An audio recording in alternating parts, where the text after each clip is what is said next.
the misty mountains cold, to dungeons deep and caverns old. The pines were roaring on the height, the winds were moaning in the night. The fire was red, it flaming spread,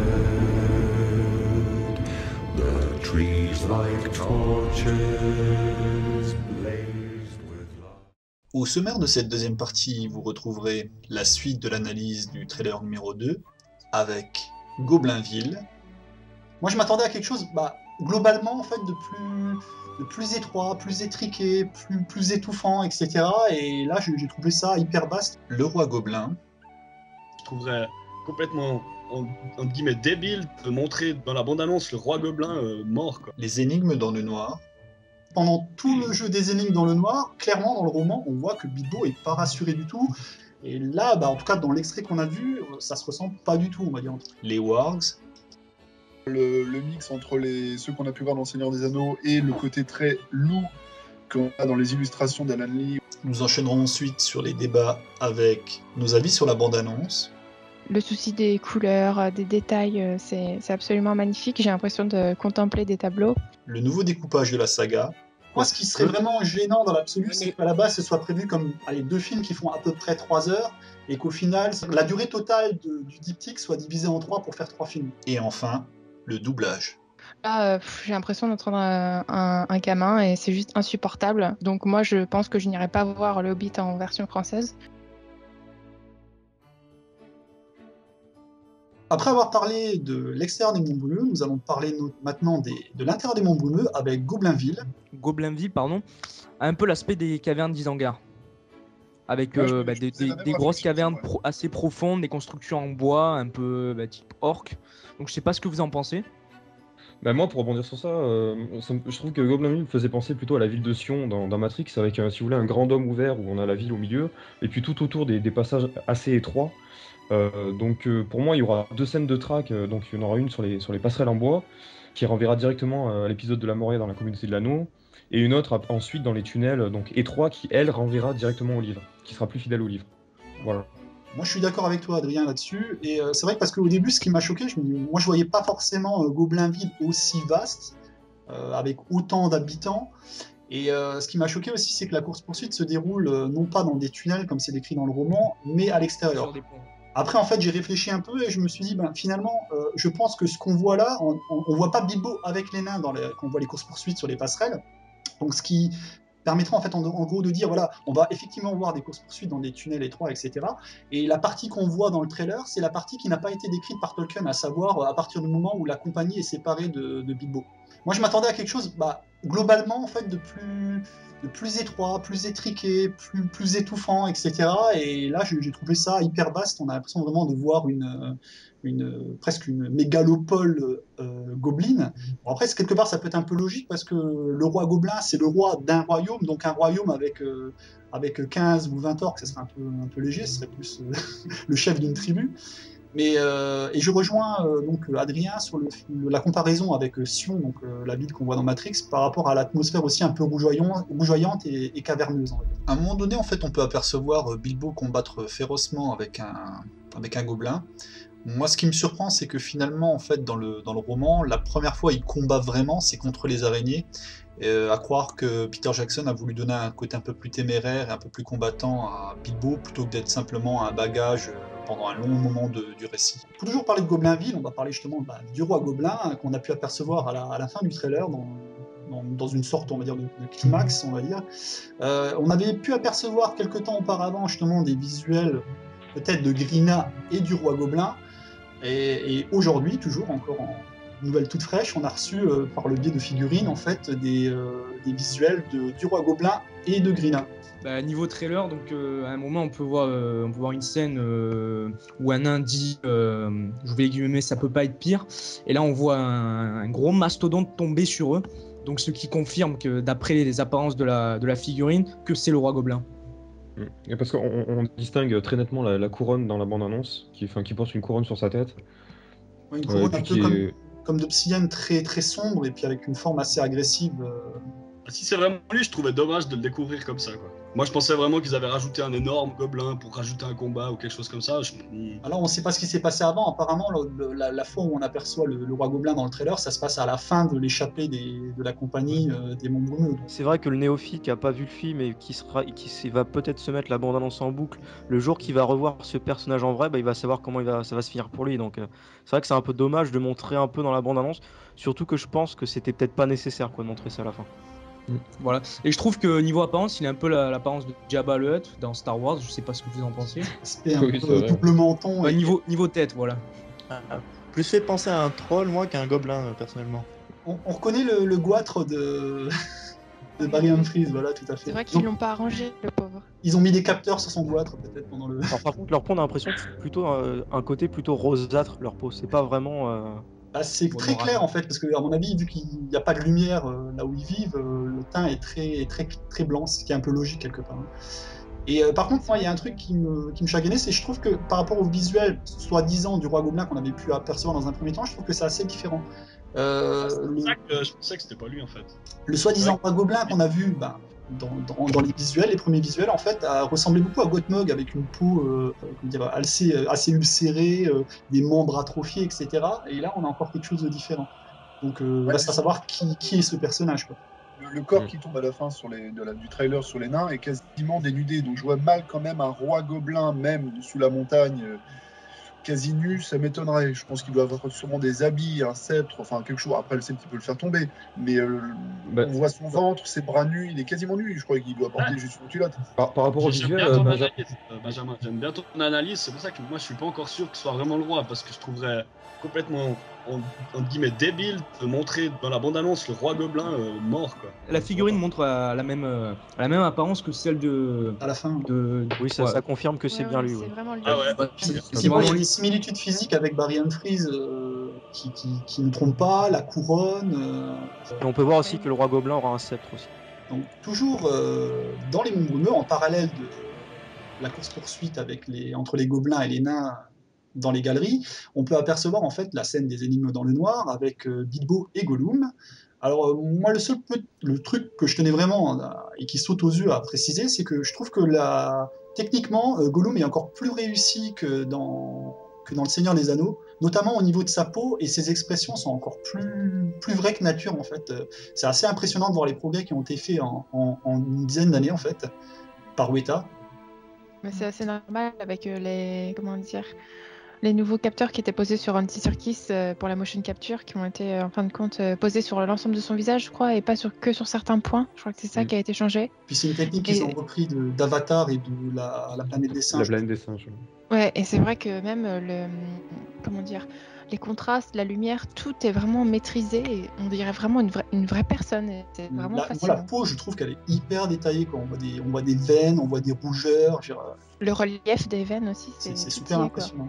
Et une autre petite chose moi, qui m'a choqué et qui contraste totalement avec le roman, alors c'est d'une part, c'est que c'est Bilbo qui propose le jeu des énigmes à Gollum. Et si nous jouions au jeu des énigmes?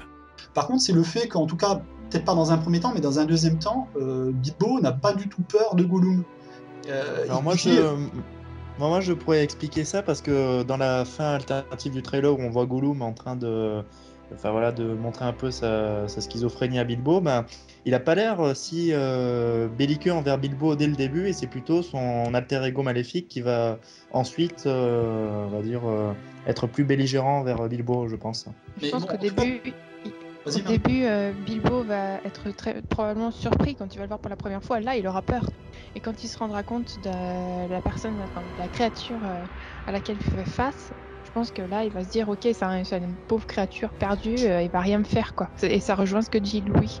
Et il y a aussi le problème de... Vous savez, quand Gollum demande à Bilbo s'il perdait les énigmes dans le noir, il s'était mangé tout cru. Et Bilbo répond, bien entendu. If Baggins loses, we eat it whole. Fair enough. Donc ouais, Ouais. pas de soucis. Ouais, bien entendu, Il oui. faut oublier quand même que Bilbon est quand même un personnage qui a été écrit par un Anglais. Je pense qu'il a justement cette classe et cette retenue que le peuple britannique peut montrer parfois, cette espèce de pince sans rire et ce côté Tout à gentleman où justement transparaît dans Bilbon. Et c'est justement une caractéristique qui moi me plaît quand on voit la réaction de Bilbon dire oui très bien. Et puis Eh bien, tu alors, vois, ça... est-ce qu'il en a peur réellement ou est-ce que c'est juste un paraître et une façon d'être poli et serviable comme de toute façon Bilbon l'est dans l'histoire et chez le Hobbit en général? Moi, ce côté-là me plaît et je trouve que c'est très rattaché à l'esprit britannique. Marie, tu Ce voulais ajouter flegme quelque chose anglais, on le retrouve aussi dans la scène où Bilbo, en fin de compte, s'évanouit. C'est la même chose. C'est exactement le même humour. Voilà, exactement. Moi, c'est le seul truc, c'est vraiment, pendant tout le jeu des énigmes dans le noir, clairement dans le roman, on voit que Bilbo est pas rassuré du tout. Quand il bloque sur une énigme, il n'arrive pas à en trouver, il voit que Gollum se rapproche, il est en panique. Et là, en tout cas, dans l'extrait qu'on a vu, ça se ressent pas du tout, on va dire, entre guillemets. Mais ils n'ont pas commencé encore. Là, c'est la proposition. Donc après, ça va peut-être justement l'environnement, l'ambiance va devenir plus pesante. Et là, je pense que le flegme de Bilbon va gentiment s'effacer pour laisser paraître justement la peur, la crainte et commencer à paniquer. Toujours dans la même logique en fait chronologique, à la sortie des Monts Bruno, donc on va vous parler des Wargs, donc à savoir que la compagnie est poursuivie par des Wargs. Par rapport on avait déjà eu un premier aperçu en fait sur le visuel d'Entertainment Weekly récemment, et là aujourd'hui dans ce trailer en fait on a pu les apercevoir en réalité en fait. Donc je sais pas quelles sont vos premières impressions par rapport aux Wargs. Très bien pour ma part, le mix entre ceux qu'on a pu voir dans Le Seigneur des Anneaux et le côté très loup qu'on a dans les illustrations d'Alan Lee ou dans le Hobbit pour la version illustrée. Je trouve que c'est un joli mix en fait. Ils ont voulu quand même ne pas trop s'éloigner, faire un lien avec le livre, mais aussi un lien avec les films pour que ça reste dans une certaine continuité, qu'on comprenne qu'il y a plusieurs races de wargs sur la Terre du Milieu. Et c'est vrai que je les trouve personnellement beaucoup plus impressionnants que ces espèces de hyènes qu'il y avait dans Le Seigneur des Anneaux. Et quand on les voit sauter d'ailleurs, à un moment on voit un plan où il y a un warg qui saute, donc on voit vraiment bien son corps, même si c'est dans la pénombre. On voit bien même que la morphologie n'a plus rien avec cette espèce de côté hyène, avec l'arrière-train un peu plus bas. Là, ça a vraiment ce côté loup avec une longue queue. Donc, non, ils ont vraiment appuyé sur le fait de se rapprocher du visuel du livre. Moi, il y a un petit truc qui me choque, c'est que par rapport au visuel qu'on a eu dans Entertainment Weekly, au niveau de la fourrure, on a l'impression qu'ils ont une fourrure beaucoup moins fournie, un poil beaucoup plus ras. Et là, c'était peut-être plus une impression. On avait l'impression qu'ils avaient un poil noir, et là, finalement, leur poil est plus proche de la couleur justement des wargs du Seigneur des Anneaux. Bon, après, il y a aussi le regard qui est assez, une arcade sourcilière assez prononcée, un œil enfoncé dans les orbites, etc., qui leur donne un air un peu sadique, on voit vraiment que c'est le mal incarné, ces loups, qu'ils ont une intelligence supérieure par rapport à un loup classique qui est déjà très intelligent, on va dire. Par rapport à ça, moi j'avais repéré une similitude en fait avec les loups que l'on peut voir dans 300, avec un aspect donc bien effrayant, assez noir de couleur donc, au niveau du poil, et les yeux décrits comme rouges comme l'enfer. Donc ici ils sont plutôt de couleur jaune. Mais voilà, donc moi je trouve que vraiment il y a plus une comparaison à faire avec les loups de 300 que donc les loups du Seigneur des Anneaux comme l'a évoqué Benjamin. Voilà. Ils ont voulu garder les dizaines de Del Toro aussi, je pense. Parce que sinon, si Peter Jackson avait eu le projet de A à Z, peut-être qu'il aurait gardé la même apparence que dans le Seigneur des Anneaux. Ce que je trouve aussi intéressant, c'est peut-être justement cette reprise de l'image du loup dans le bestiaire occidental qui justement fait peur, qui a l'incarnation du mal, etc. Alors loin de moi l'idée de stigmatiser ces animaux, mais c'est vrai que c'est intéressant d'avoir repris ça pour un conte pour enfants. On est dans la continuité de toutes ces légendes allemandes, etc. Des frères Grimm par exemple. Enfin, moi, ce que je vois de génial dans ce trailer, c'est que ce soit tant les loups, les trolls ou les gobelins, on va vraiment redécouvrir le bestiaire de la Terre du Milieu avec ce film-là, quoi. On va vraiment voir des choses totalement différentes, alors qu'on pensait les connaître via Le Seigneur des Anneaux, et là, ils ont vraiment fait un travail assez intéressant là-dedans. On va vraiment redécouvrir les créatures de la Terre du Milieu, quoi. Pour rebondir sur le terme des wargs, en fait, je voulais justement parler. On avait parlé dans des news précédentes en fait d'un grand wargs blanc qui était le chef de la meute, etc. Et on a appris dans une news, toujours du fameux site allemand Herr der Ring, en fait, que ce serait la monture d'Azog et que finalement Azog ne serait pas mort, qu'il serait juste passé pour mort à la bataille d'Azanul-Bizarre. Ce qui remettrait en question, en fait, qui serait réellement le chef des tribus orques lors de la bataille des 5 armées. Et d'ailleurs aussi l'acteur a encore changé.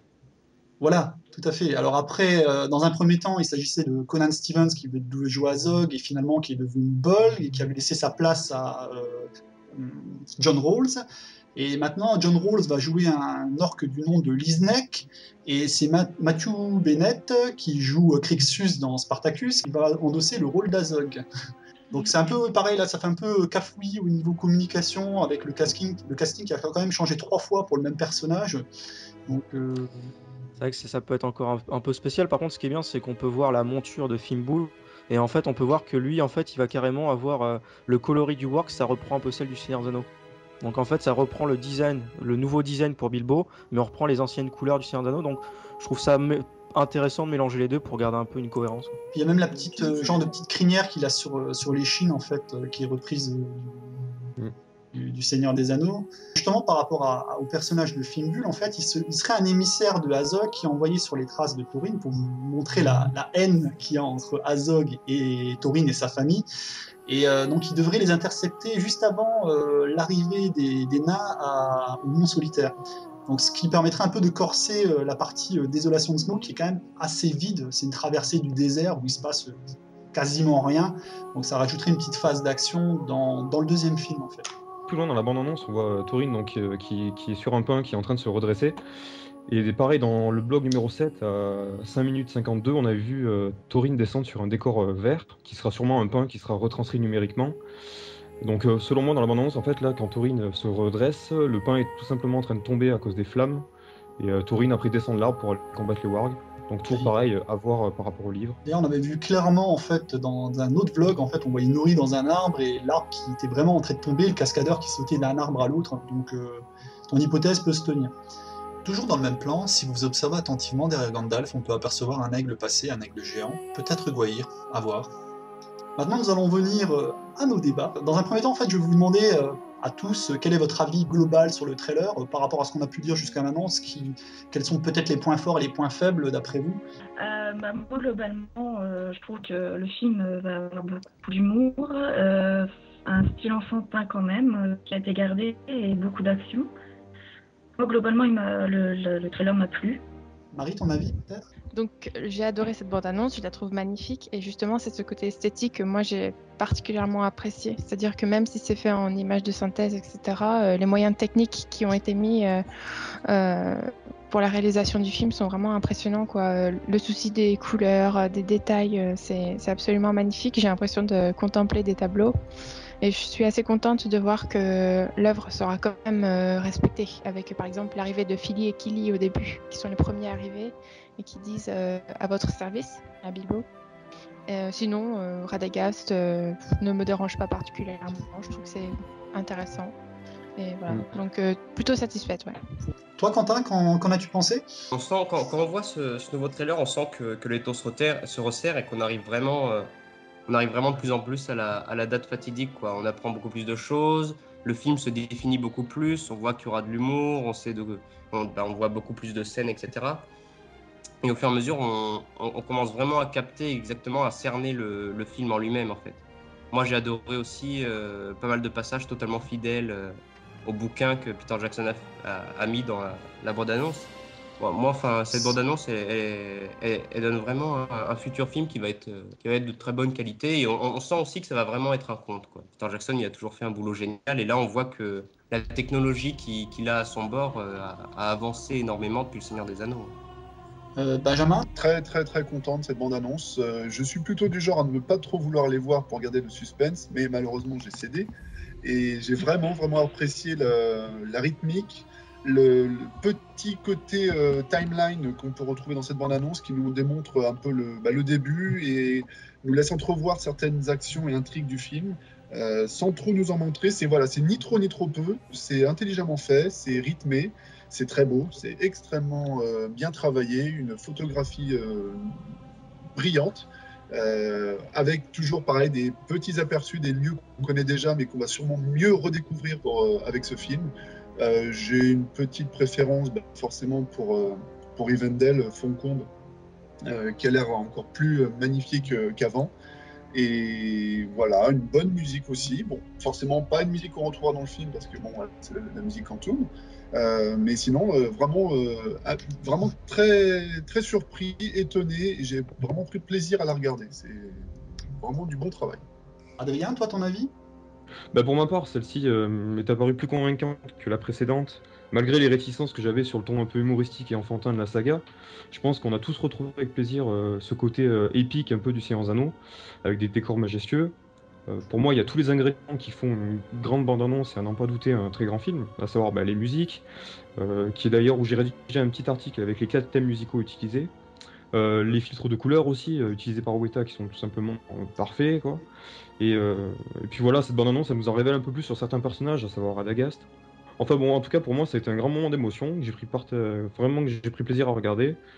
Et après, malgré 2 points noirs, donc à savoir le roi gobelin qu'on voit à la fin tomber, donc ça pour moi c'était un peu inutile à mettre. Et puis toujours les lapins de Radagast, quoi. Voilà, mais sinon, à part ça, un grand moment d'émotion. Voilà. Florian Donzalas, donc. Alors bah moi je dois avouer que j'ai quand même pris une bonne petite claque parce que dès les premières secondes de ce trailer on est scotché juste avec cette petite phrase de Gandalf qui pose quand même l'entier de l'histoire qu'on va vivre. Donc moi j'ai beaucoup aimé. Après c'est vrai qu'il nous dévoile déjà bien quelques passages tout en gardant, on sent qu'il garde encore sous la semelle. On voit, c'est vrai qu'à part un gobelin qui se prend 2 coups de suite, on voit pas les nains combattre encore, donc le 3e trailer, on aura droit, je pense, à beaucoup plus voir les nains se battre, parce que ça, en fait, on a encore quasiment pas vu.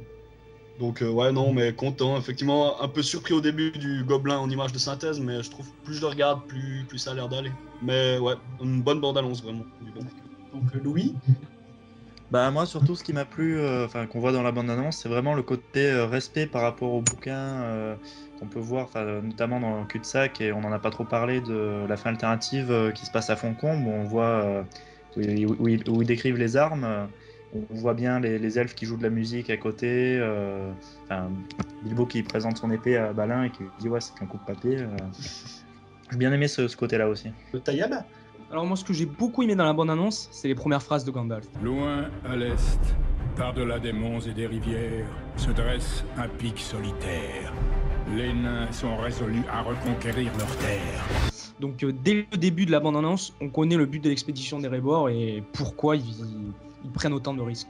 Alors j'ai trouvé qu'il y a peut-être un peu trop d'humour, un peu trop d'images de synthèse, mais ce qui m'a plu aussi c'est les plans larges sur les plaines. Lorsqu'on voit les nains, ça prend un peu l'aspect du Seigneur des Anneaux, notamment quand Aragorn, Gimli et Legolas poursuivent les Uruk-hai dans les 2 tours. Donc j'ai trouvé cette bande-annonce homérique et je suis vraiment content du résultat. Donc Florian? Donc moi, je pense que la plupart de mes camarades ont dit l'essentiel. Moi, j'ai juste dire peut-être à la limite les points noirs qui m'ont un peu déplu. Donc c'est vrai que on a regardé un peu les commentaires sur la page fin des membres. Et c'est vrai que la chose qui est beaucoup revenue, c'est que les gens n'ont pas aimé le côté trop... Il y a trop d'effets spéciaux d'après les gens. Donc c'est vrai que moi, je rejoins un peu cet avis. C'est vrai que ce qui me plaisait plutôt dans le Seigneur des Anneaux, c'était le fait que ça reste quand même un petit peu réel. Donc ça pouvait se permettre de faire un peu un monde alternatif, alors que là ça fait trop faux quoi. Enfin bon, c'est vraiment mon avis. Et après, qu'est-ce que je pourrais dire d'autre? Je trouve dans l'immédiat que peut-être je trouve qu'il y a un peu trop d'humour. On verra si... Bon, après le premier, je pense qu'il restera léger quand même, le premier film. Et peut-être deuxième petit point noir, ou troisième plutôt, je dirais peut-être parfois on a l'impression de revivre la même chose quoi. Je veux dire, pour le grand public, ils vont peut-être se dire ouais bon, on retrouve Foncombe, on retrouve Gollum, on retrouve la même chose. Donc c'est vrai que je trouve que peut-être faudra attendre peut-être le 2e ou 3e film pour vraiment voir l'ampleur de la trilogie. Mais c'est vrai que le premier film, ça peut donner un air de déjà vu quoi. Maintenant je vais vous donner mon avis finalement. Alors moi le truc que j'aurais rajouté, c'est qu'en fait ce trailer respecte vraiment les scènes clés du roman, à savoir l'arrivée des nains à Cul-de-sac, la scène des trolls, l'ascension des monts brumeux, Goblinville. Ensuite, on a les énigmes dans le noir, bien sûr, et les wargs.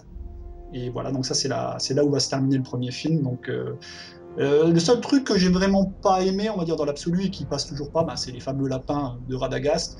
Sinon, dans l'ensemble, le fait que le film ait un ton un peu plus léger, je trouve que c'est normal parce que Bilbo, par rapport au Seigneur des Anneaux, est plus léger, donc c'est normal qu'on retrouve ce petit aspect. Et l'autre chose, c'est qu'aussi, c'est l'introduction. Donc, je pense qu'au fur et à mesure des films, on va avoir quelque chose de plus en plus sombre. Bon, déjà à partir du deuxième et le troisième, n'en parlons pas, quoi. Donc, globalement, je trouve ça plutôt bien. Donc j'ai une bonne impression, même plutôt excellente.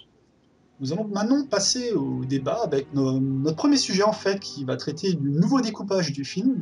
Donc dans la foulée, on avait appris il y a quelques temps en fait qu'il allait y avoir un troisième film, alors qu'à la base c'était prévu comme un diptyque. Et donc du coup, on a appris encore plus récemment que la fin du premier film avait été réagencée, à savoir qu'elle devait avoir lieu à l'arrivée des nains à Esgaroth, et finalement, maintenant, en fait, elle aura lieu à la bataille entre les wargs et les nains. D'ailleurs, on a eu un nouveau panoramique qui se termine chronologiquement à cet endroit-là. Donc c'est plus ou moins une certitude que le film a été complètement réagencé, qu'on ne verra plus Mirkwood, Esgaroth, etc. J'ai quelques petits mots à dire là-dessus, après je vais vous laisser parler. C'est juste moi, j'ai l'impression de m'être fait un peu avoir en fait. C'est vrai qu'au début, quand j'ai vu le fait, c'était je crois au mois de juillet ou août, si je dis pas de bêtises, que le Hobbit deviendrait une trilogie, je trouvais ça super intéressant parce que je me suis dit, ouais cool, on va avoir du contenu en plus. Et c'est vrai qu'on avait vu la bannière de Entertainment Weekly du mois de juillet qui nous montrait que ça se terminerait à la scène des tonneaux. Là, de voir qu'elle va se terminer, attention spoil, au moment où les aigles viennent sauver les nains, c'est vrai que là, Peter Jackson a à peu près retiré plus d'1h30 de film. Donc c'est vrai que pour moi, j'en parlais avec un de nos membres sur la page qui s'appelle Olivier, je le salue au passage, et c'est vrai qu'on en parlait, je me disais pour moi si le montage, si Peter Jackson devait rajouter des choses en plus, il aurait pas dû tellement changer le montage que ça, à la limite retirer un peu, c'est logique, mais là je trouve qu'il en retire beaucoup trop là. Moi je pense qu'on aura du contenu en plus quand même, puisque 3 films, on peut mettre beaucoup plus que 2 films. Alors il va pas faire 3 films de 3 heures, ça peut-être, mais on aura sûrement du contenu en plus que s'il n'en avait fait que 2. Ça, c'est... Moi je pense qu'il va en profiter pour approfondir toute la partie justement background avec Bataille d'Azanul Bizarre, les différents flashbacks qui développent la civilisation naine. On nous a parlé dans un article de parler de l'histoire de la Moria. Donc voilà, si honnêtement c'est pas parce qu'il retire, on va dire, que le film se termine à la partie sur les aigles, que forcément il y aura 1h30 de film en moins. Il va peut-être justement en profiter pour pouvoir développer des prologues qu'il aurait dû tailler dans le vif au préalable. Donc, il faut espérer que ça soit ça. Alors il y a une petite théorie qui circule sur la toile, sur la raison de l'ajout d'un nouvel opus pour 2013. Alors certains ont dit qu'après le succès de la Comic-Con de San Diego, la Warner a dû se dire qu'un nouvel film serait une occasion de se faire encore quelques millions, voire milliards, si le troisième volet fait le même succès que le Retour du Roi. Peter Jackson a ainsi dû enlever 1 heure de chaque film pour les mettre dans le troisième opus. C'est vrai que pour la Warner, c'est assez intéressant parce qu'en fin de compte, ils ont épuisé toutes leurs cartouches. Harry Potter, c'est terminé. Batman, maintenant, c'est terminé. Donc c'est vrai qu'ils vont se dire, on va se faire un max de thunes sur le Hobbit maintenant. Voilà. Ainsi, de 2 films de 3 heures, on est passé à 3 films de 2 heures, ce qui fait 6 heures. Tout est mercantile maintenant. Il y a quand même une petite lueur d'espoir. Alors il y a Glowing Peace, qui est un acteur de la communauté Tolkien Dream, qui a posté un commentaire disant que Skyfall, le prochain James Bond, est annoncé sur le site du Grand Rex, donc le cinéma Le Grand Rex, à 120 minutes, alors que sa durée totale sur Allociné est de 145 minutes, sachant que la date de sortie sera en octobre. Donc il y a peut-être une petite lueur d'espoir annonçant que le Grand Rex s'est trompé. En termes d'estimation, je pense que le Grand Rex et Dune, comme tout le monde l'avait compris, a préféré mettre une information en avant-première par rapport à tous les autres cinémas. Et vaut mieux mettre à la rigueur un film qui dure moins longtemps sur le papier et que la surprise soit autre et d'avoir un film plus long que l'inverse, que d'annoncer un film qui dure 2h45 et qu'au final, on apprenne que le film dure 2h05 minutes. D'autant plus que les gens préfèrent aller voir un film qui dure 2 heures quand ils connaissent pas l'histoire qu'un film qui dure 3 heures. Je sais pas vous, mais moi, quand j'ai vu le Retour du Roi au cinéma, il y a beaucoup de gens qui commençaient à en avoir marre 30 minutes avant la fin du film. C'est vrai, moi, il y a même des gens qui sont partis avant la fin. Donc, Et nous avions demandé sur Tolkien Dream si c'était une bonne chose pour vous que le Hobbit devienne une trilogie. Alors, il y a eu une majorité de votants qui ont dit oui. Sur 238 votes, il y a eu 134 votes qui ont dit oui, et 79 et 25 qui ont dit non. Donc vous êtes à peu près d'accord. Toujours Voilà. par rapport à cette durée annoncée du Grand Rex de 2h03. Alors le Grand Rex, c'est pas forcément une référence en matière de... c'est pas le site spécialisé sur Beat Bolo au Beat. De 2, le film il est encore en cours de montage, donc je vois mal comment il pourrait déjà annoncer une durée. Je pense pas que la Warner impose à Peter Jackson de dire ton film il fait 2h03 et pas 2h30. Et de 2, rien ne nous dit que si le premier film dure 2 heures, que les autres films vont pas durer 2h30 et puis le dernier 2h45, 2h50. Donc, pour l'instant, c'est que de la pure spéculation. Oui, voilà, après aussi, il y avait eu un article comme quoi Peter Jackson avait négocié du temps de tournage en plus suite à l'annonce de faire une trilogie. Pour l'été prochain. Voilà, il va peut-être développer justement tout ce qui est thème background et peut-être allonger certaines scènes qu'il avait dû penser plus courtes à la base, on va dire entre guillemets. Enfin, je sais pas vous, mais moi je trouve quand même 2 heures ce serait un peu du foutage de gueule, hein. Je sais pas. Je suis d'accord avec Florian. Vous prendrez vraiment pour de vraies Bah, je sais pigeons. pas, en fin de compte, on vous dit, alors ok les mecs, on va vous faire 3 films, on va vous rajouter des choses en plus, on vous fait un petit film de 2 heures et vous devrez aller 3 fois au cinéma pour voir l'histoire en intégralité. Enfin, je sais pas, moi je trouve à un moment il y a vraiment de l'abus. Moi, ce qui serait vraiment gênant dans l'absolu, c'est qu'à la base, ce soit prévu comme 2 films qui font à peu près 3 heures, et qu'au final, ce soit 3 films, comme dire, la durée totale du diptyque soit divisée en 3 pour faire 3 films.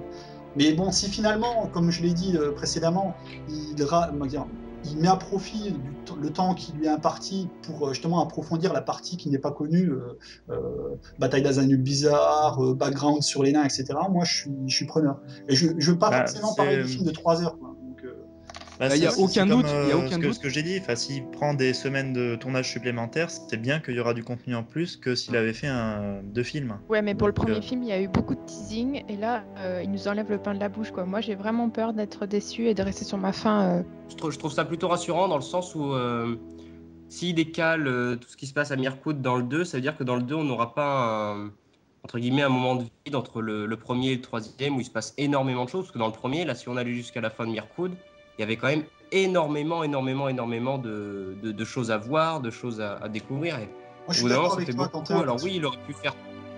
Hein ?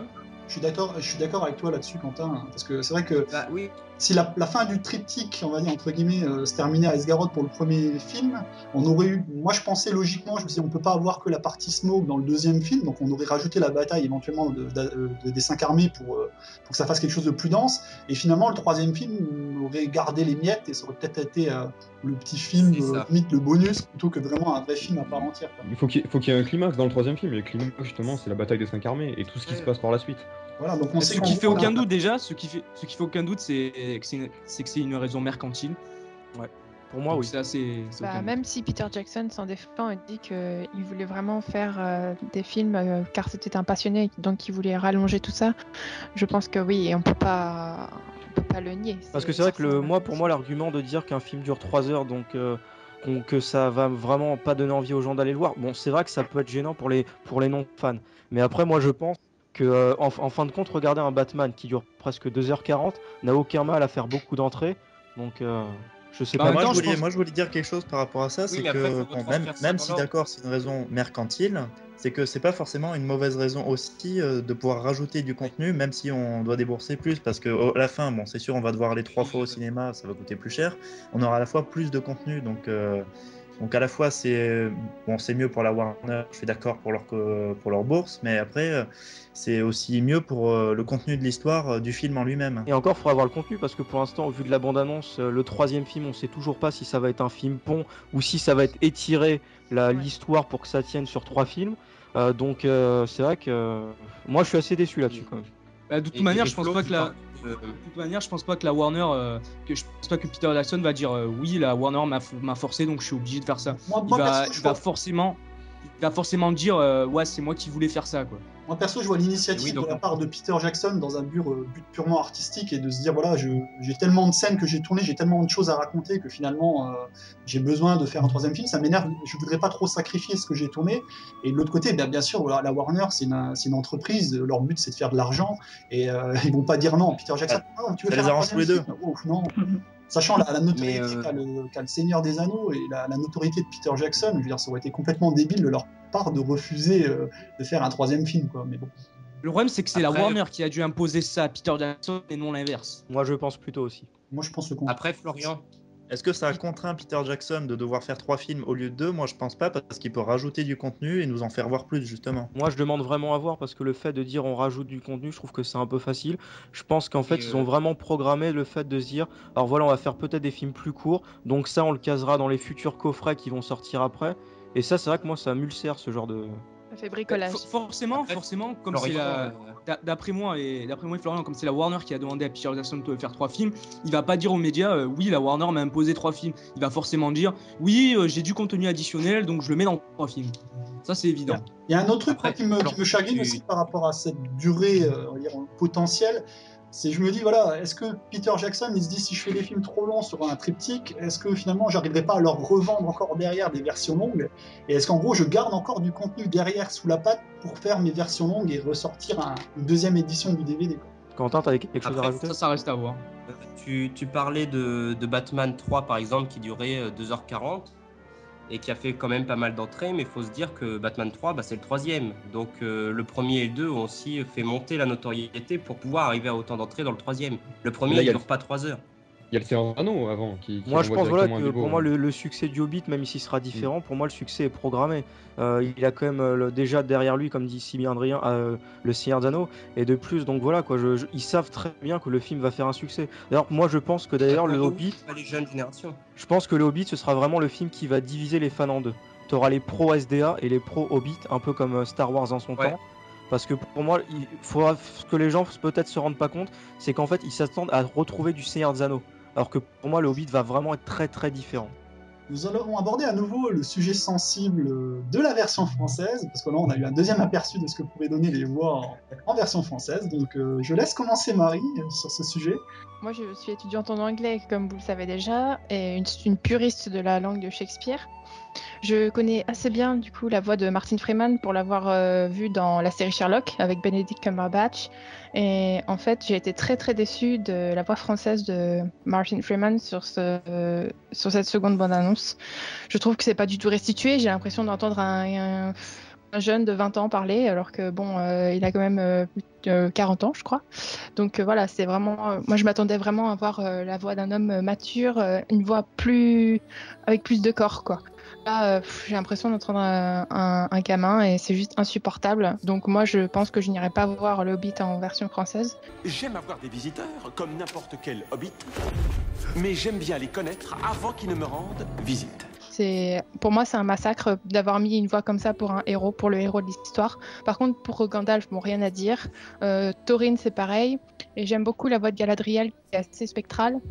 Dans le bon sens du terme, c'est vrai qu'il y a un côté fantomatique qui est présent, mais qui justement lui donne toute la gloire qu'elle mérite. Faut pas oublier que ça reste une bande-annonce, donc les VF entre les bandes-annonces peuvent changer jusqu'au film. Hein. C'est pas. J'espère bien. Le Seigneur des Anneaux, les VF étaient aussi assez merdiques des fois. Hein. Et au final, on a eu une VF du Seigneur des Anneaux qui était quand même très bien travaillée. Ce qu'il faut dire, c'est qu'en fait, les acteurs, enfin les doubleurs qui participent à la bande-annonce, en fait, ils font que le passage qu'ils voient en vidéo. Donc en fait, ils n'ont pas la scène dans l'intégralité. Donc c'est vrai qu'on peut pas avoir le vrai jeu d'acteur en soi. Oui, et puis bon, il faut quand même sélectionner des gens qui ont des voix qui se rapprochent de celles de l'acteur original. Je veux dire, franchement, écoutez, parler Martin Freeman, il a un grain de voix vraiment particulier. Et ça fait aussi... c'est vrai que dans l'abondance, parfois, il parle un peu comme ça. Je suis tout à fait d'accord. En dehors du timbre de voix, ce qui m'a choqué, c'est la diction. Et oui, alors... Au début du trailer, quand il parle à cul-de-sac, j'ai l'impression d'abord, vous voyez, la marionnette de comment il s'appelle ? François Bayrou. Il disait que c'était pas à cause de mes jambes, mais à cause de mes oreilles qui faisaient parachute. C'est dur. Qui parle de façon super... Est-ce que quel est ton avis justement sur ce même passage mais en VO ? Je l'ai réécouté, c'est vrai que c'est une diction assez détachée, mais je sais pas, c'est beaucoup plus percutant, beaucoup plus entraînant, et voilà quoi, j'ai trouvé ça... Si tu as l'occasion de regarder Sherlock, il y a des passages où il parle comme ça, en fait, haché, entre guillemets, oui, on peut dire ça de façon hachée, et pourtant, comme tu dis, ça reste très percutant, et c'est pour ça que sa voix est particulière, quoi. Il y a quelque chose, il y a une âme là-dedans, et c'est vrai que je la retrouve pas dans la version française. C'est vrai que la VF de Sherlock, celui qui double Martin Freeman, il a quand même plus de percussions aussi. Moi, je m'attendais plus à retrouver une voix comme ça déjà. Logiquement, pour le doublage, ils ont repris le même acteur, il me semble quand même. Ou je me trompe? Je crois que c'était quelque chose comme. Enfin, je me rappelle plus du nom du doubleur, mais je crois que c'était celui qui doublait aussi dans Sherlock. Personnellement, la voix de Bilbo ne me dérange pas, parce que d'une, je ne connais pas sa voix dans Sherlock, je n'ai juste vu qu'un seul film, c'était H2G2, le guide intergalactique. C'est sacrée référence. C'est pas mal. Pour ce qui est de Bilbo, pour l'instant, mon avis est plutôt bon, il ne me dérange pas, je trouve que ça colle pas trop mal avec le personnage justement un peu guindé et retenu un peu anglais. En revanche, moi, c'est plutôt un autre personnage qui m'a fait un peu tiquer, c'est Radagast. Ouais, moi aussi. Tout semble à croire que c'est Jean-François Vléric qui faisait la voix de Grima, qui reprend la voix de Radagast. Et là où ça me pose problème, c'est qu'on prend la voix d'un, entre guillemets, méchant pour la mettre dans la voix d'un gentil. Si c'est vraiment ça, et s'ils maintiennent ce choix, parce que bon, je me dis qu'il y a encore le temps, et que ce n'est qu'une bande-annonce, il reste 3 mois, et ça laisse le temps pour encore de faire la version, ça me pose problème. Rebondir sur ce que je viens de dire, Benjamin. Le doubleur de Gandalf, si je me trompe pas, c'est celui qui a doublé Scar dans le Roi Lion aussi. Oui, c'est Jean-Pierre, oui. C'est ça, donc finalement c'est un rôle de méchant aussi. Donc après, tout dépend. Mais là, on parle oui, mais c'est pas la même trilogie, le Roi Lion et C'est sûr, je suis ceux d'accord. qui vont regarder le Hobbit et qui vont se faire, je sais pas moi, une Peter Jackson marathon, ils vont commencer par le Hobbit et terminer par le Seigneur des Anneaux, ça va... En tout cas, personnellement, moi, ça me brille un peu les tympans de reconnaître cette voix si particulière, si perfide, si sinueuse, dans une voix d'un Istari, même si Radagast est proche des animaux, qu'on ne peut pas trop le comparer non plus d'un terme de personnalité à Gandalf ou à Saruman. Il a une voix beaucoup trop sinueuse, beaucoup trop... ça sent pas le mec digne de confiance dans cette voix-là. Donc c'est ça qui me pose problème. Moi j'ai l'impression que par rapport à la diction, on aurait trop dit un peu un conteur pour enfants, une puissance à trouver le moyen de revenir dans le monde. Moi je trouve qu'il y a un petit côté papy sympa. Concernant la prononciation des nains, on sait toujours pas si ces derniers ont changé. Donc Taurine, prononciation française, est devenue Taurin, pardon. Par rapport à ça, Taïeb, il y a un truc qui me rassure, c'est que justement dans l'extrait de Fond de Combe, quand Elrond dégaine Glamdring et qu'il analyse, entre guillemets, qu'il inspecte, il dit Gondoline, il ne dit pas Gondolin. Donc avec un peu de chance, les noms qui se terminent par IN en français seront prononcés IN dans la VF. C'est Glamdring, le marteau à ennemi, l'épée du roi de Gondoline. Après, c'est pas dérangeant. Par exemple, Taurin ou Balin, ils le disent comme ça, dans le sens où il n'y a pas de voyelle côte à côte, par exemple. C'est pas à la limite. C'est horrible. C'est horrible. Oui, mais le Seigneur des Anneaux, on disait Balin. Par contre, oui, mais c'est quand même horrible. Par exemple, si tu prends Oin, Ouin, c'est un scandale. Bah justement, c'est ça que je dis. Et justement, quand il y a des voyelles, là, qui disent in. Mais s'il n'y a pas de voyelle côte à côte, c'est pas horrible.